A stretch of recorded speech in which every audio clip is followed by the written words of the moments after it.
Bismillahirrahmanirrahim. Assalamualaikum warahmatullahi wabarakatuh. Sobat-sobatku semua di Bandung, sobat-sobat berada. Jumpa lagi sob dengan channel Yadi Eti. Baik, kita ke part 2 nih ya. Menyambung yang kemarin tentang ini akuarium ikan mas koki saya ya. Yang jernih. Aduh ya. Nah, banyak yang berkomentar. Oke, kita intro dulu sob.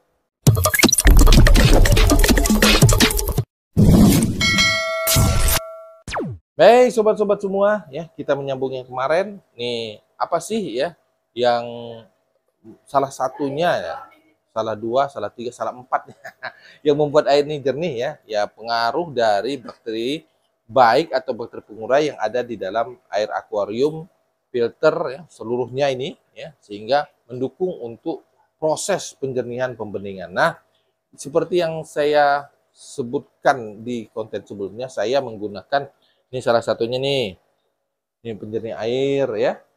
Mana kemarin? Ya, di sinilah ya. Ini penjernih air saya gunakan. Kemudian saya menggunakan juga ini oksigenik ya. Kemudian saya juga menggunakan ini E4 perikanan ya. Tuh ya. Ya, dimasukkan berbareng iya, dimasukkan tapi cuma satu-satu. Saya masukkan penjernih air dulu sekian tetes, masukkan EM4 sekian tetes ya dengan tutup botol, kemudian saya masukkan juga oksigenik sekian tetes dengan tutup botol begitu ya. Kemudian juga saya ini ada garam ikan juga ya. Saya masukkan garam ikan juga. Ya, itu proses atau ritual sebelum atau sesudah ya, sesudah menguras air akuarium. Jadi ritual yang saya lakukan biasanya sesudah menguras air akuarium itulah ya, dengan memasukkan zat-zat tadi ya. Nah, tapi semuanya terukur, tertakar, ya, terukur sedemikian ya sobat-sobat semua sehingga ya bisa nanti keefektifannya itu bisa berjalan dengan baik. Artinya yang bakteri starter tadi bisa efektif nanti dengan indikatornya, indikasinya, pertandanya bahwa air di sini nanti jernih bening. Nah, itu sudah berhasil namanya ya. Nah, ini saya yang akan banyak sekali nih yang pertanyaan sobat-sobat semua. Ini kalau udah seperti saya ikuti contoh dari Om ya tentang penjernihan air, masukkan ini, masukkan itu, ya bahan-bahan tadi maksudnya ya. Tapi airnya kok nggak jernih Om? Nah, itu namanya kalau saya mengatakannya itu namanya gagal bening, ya, gagal jernih ya. Maka kalau hal seperti itu terjadi, biasanya kalau saya ya hal itu terjadi, maka ini air saya kuras lagi. Ini saya kuras 50%, buang lagi 50%.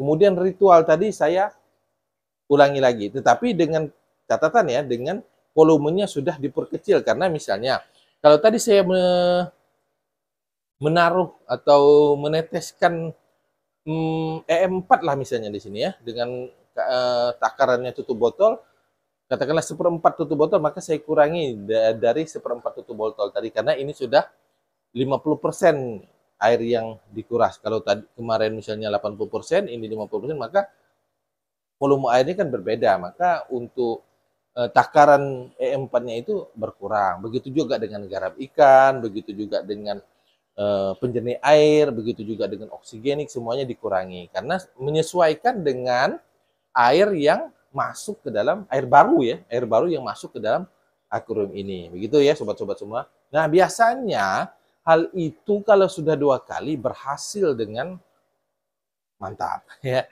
Airnya akan jernih kembali ya, akan jernih lagi. Itu biasanya yang sering saya lakukan. Jadi kalau misalnya gagal itu biasa. Jadi halnya seperti itu, Om, kenapa ya ini ya? Udah berulang kali, berulang-ulang kali kok tetap nggak jernih-jernih ya. Nah, itu namanya kegagalan. Kegagalan itu kita bisa ulangi lagi ya. Jadi jangan putus asa, kita bisa ulangi lagi. Nanti kalau sudah ketemu selanya, nah itu ya. Nanti kalau sudah ketemu selanya, bakteri baik tadi, bakteri pengurai tadi ya akan bisa bekerja secara efektif menimbulkan airnya jernih. Ya, airnya jernih, kinclong. ya. Jadi jangan takut atau jangan sungkan untuk melakukan pengulangan ritual tadi sehingga airnya bisa jernih kembali begitu ya. Nah, masanya di sini sekarang nih di filter nih. Karena walaupun tadi sudah kita masukkan bahan-bahan atau zat-zat yang kita maksudkan di depan tadi, penjernih air, E4, garam ikan, ya, oksigenik. Tetapi kalau di sininya tidak mendukung, ya, ini ya tentu tidak akan berjalan seperti semestinya. Karena ini misalnya kita menuangkan bakteri starter nih, ya, di sini. Nah, di sini kan dia butuh tempat untuk dia berdiam, butuh rumah. Nah, bisa saja dia ada di sini, di kaca-kaca. Bisa dia ada di selang, bisa dia ada juga menempel di badannya pompa-pompa itu. Bisa juga dia ada di sini. Nah, di sini kita buatkan tempat supaya dia nyaman untuk tinggal menetap di sini, di akuarium kita ini. Salah satunya tempatnya di sini. Nah, saya ambil contoh ya, dengan berbagai media yang ada di sini. Salah satunya media mekanis ya, berupa kapas, japmat ya. Oke, ini untuk di awal. Jadi air masuk dia menyaringnya, disaring oleh media mekanis seperti japmat, kapas ya. Nah, kemudian nanti dia ada arang aktif. Nah, saya nggak ada arang aktif ya, nggak ada karbon aktif. Maksudnya nggak ada contohnya, ada di sini.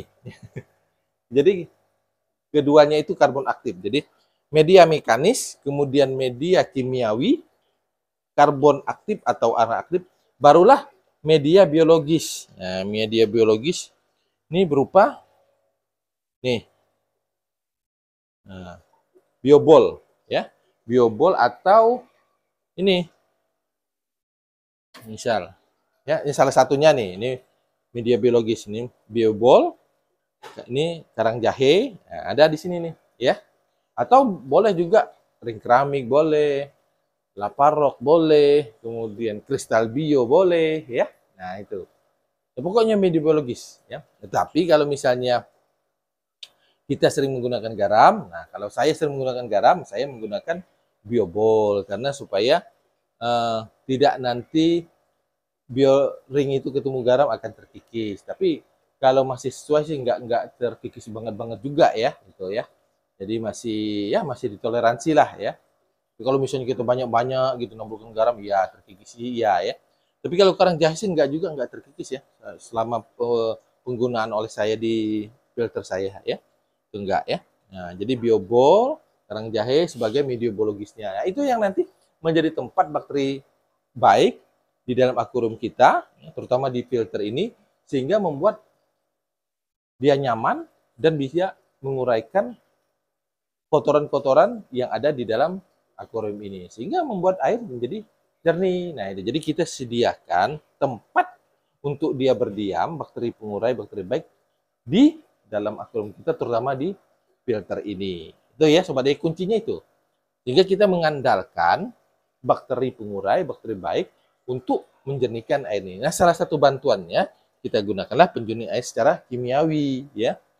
Nah, ini hanya membantu saja, tetapi yang lebih efektif tentunya bakteri pengurai, bakteri baik yang lebih membuat air transparan gitu ya, dengan bakteri pengurai atau bakteri baik. Ya, kalau penjernih air karena terbuat dari bahan kimia agak kurang lah dia. Jadi kejernihan air antara bakteri pengurai dengan kimiawi dengan penjernih air itu beda ya, agak berbeda.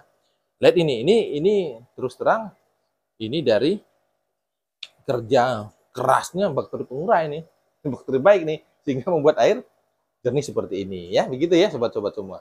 Nah, jadi itulah yang membuat air di dalam akuarium ini bisa sejernih ini ya. Jadi silakanlah kalau misalnya masih ada yang kurang paham atau pertanyaan yang kira-kira sobat-sobat, aduh om yang gini gimana ya, tulis saja di kolom komentar, soal saya jawab ya. Tulis saja di kolom komentar apa masalahnya, insya Allah kalau bisa saya jawab. Oke, sobat-sobat semua ya. Demikian yang bisa saya share di kesempatan kali ini. Mohon maaf bila ada kata-kata saya yang salah. Saya akhiri, walau muwaffiq ila aqwamit thoriq. Wassalamualaikum warahmatullahi wabarakatuh.